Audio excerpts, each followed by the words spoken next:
And I guess I want to start with, and this is something that you must get asked a lot, and it's something I ask a lot, and that is, we went through a crisis, and often what happens when a catastrophic event occurs is that we reverse engineer so that it doesn't happen again. So you get great earthquake-proof buildings in earthquake zones. Have we done that? Gillian, I'd like you to start. A lot of talk, sound and fury, about fixing it so it doesn't happen again. Could we have another financial crisis like the one that froze credit markets for a period of time again?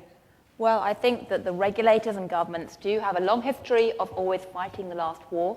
And if you look back at most of the periods of excess and craziness, it's often been in reaction to a previous bubble of some sort, and people clamped down. So, I mean, there's a lot to say about what went wrong, and there's a lot to say about the details of how regulators are trying to prevent it happening again, and why I think many of those details are misinformed, misguided. But before we do that, I just want to step back for a minute and pick up on something that was very much a theme of this morning's debate about the nature of markets and what we're trying to do with our banking system. Because before I became a financial journalist, I was actually trained as a social anthropologist. I was an academic and did a PhD and then postdoc work.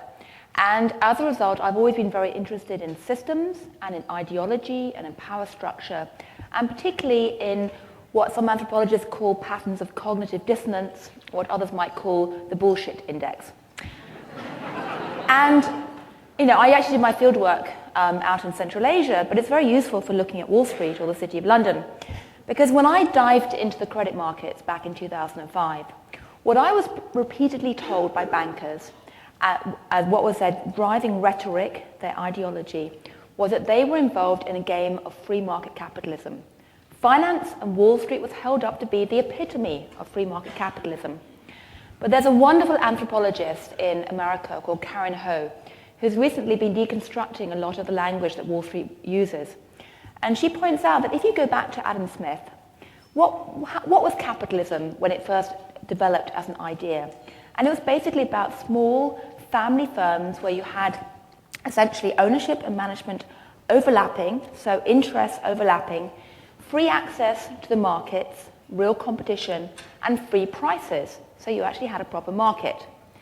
And the huge irony that's hung over the financial system for the last decade is that actually, if you look at Wall Street, you have none of that. You've had none of that. You had shareholders of big banks, to pick up on Roger Martin's excellent presentation, that were not really owners in any effective way. You had markets that were often cartels because the big boys dominated. You didn't often have free prices, ironically. And so much of the financial innovation that I wrote about in my book, which was carried out in the name of free markets, and in fact the buzzword that was very fashionable in a lot of the financial circles when I was writing this stuff was market completion, this idea that if you could liquefy assets, you could trade them and have the perfect free market. It was, to put it crudely, utter bullshit. Because just to take one example, CDOs, which were created in the name of market completion, became so complex that by 2006 it was impossible to trade them. So much so that there were no market prices, the banks and the hedge funds had to use models to price them, there were no real markets, and yet everyone carried on talking about market-based finance.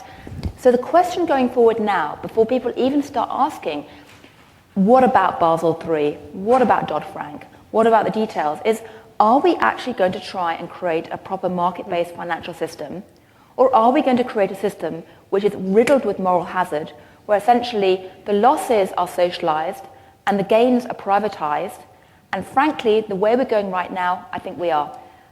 Joe, to me, one of the most dramatic moments post-crisis was watching Alan Greenspan testify before Congress. And Alan Greenspan, along with Larry Summers and Arthur Levitt, arguably were part of the triumvirate that were the biggest adherents of the market should be the market and it will correct itself. And Greenspan said, in answer to a question, how did you not see this coming? Essentially, he said, I assumed that the banks would self-correct, that they wouldn't actually put themselves out of business with risky behavior. I was wrong. He used the words, I was wrong. It was flabbergasting. He's since recanted his recant. Is that right? in the pages of the pages of the FT, he wrote a wonderful op-ed recently, essentially saying, I was wrong to say I was wrong. Fabulous. Well, I have a Japanese double negative. I recently talked to Larry Summers and asked him, do you think you were wrong? And he also doesn't think he was wrong. Larry Summers has never thought he's ever been wrong about anything. That's true. Yeah, that's true. But in terms of what Gillian is saying, these were supposed to be the guardians to make sure that, however free it could be, especially where overlapping interests are concerned, that we would actually have some kind of checks. They did not do the jobs they were supposed to do. Don't get me started. I mean, I could talk for an hour about get this. started, Joe. This is, it's your birthday. I find this... when you go back and look at what the regulators actually did pre-crisis, it is infuriating. It is simply infuriating. I hope we wind up actually talking more about what they've done recently, because I think in terms of going forward, that's more important. But let's just stop and think about it for a second. The bank regulators, on more than 20 occasions, stopped states and local communities that were trying to say that there's a problem with predatory lending, there's a problem with subprime lending, it's destroying our communities, we need to do something about it. And they passed laws, local laws, saying this certain kind of abuses have to stop. In every single case, the nation's bank regulators basically preempted national banks from these rules, thereby mooting them. Instead of saying, the fact that 20 communities or 20 states think there's a problem here, maybe we ought to look and see if there is a problem.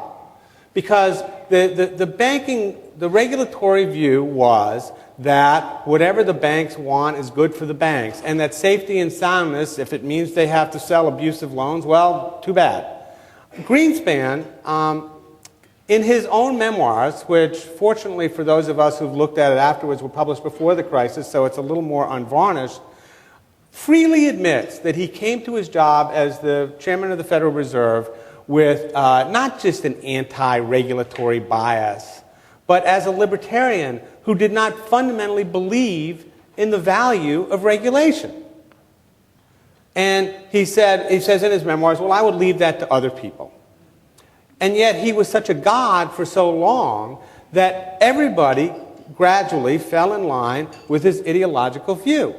So what does that mean in terms of the application to the Fed? Well, the Fed actually does have two jobs. One is monetary policy, and the other is as the supervisor of the bank holding companies in the United States, a job that they just opted out of. It was Greenspan's view, which defies it just defies belief because it's so contrary to what you see in daily life.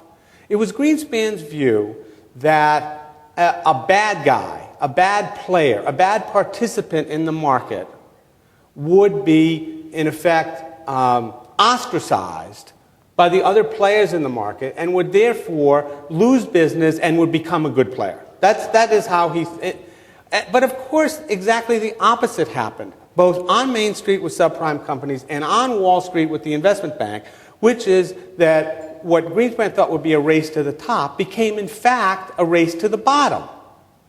The subprime world is the easiest place to see this because what happened in the subprime world is that any subprime company that tried to have some standards of underwriting lost loans and lost business to companies that had lower standards and less underwriting. So ultimately, everybody had to do liar loans or did liar loans. And everybody had to do these various loans that layered risk upon risk upon risk. And all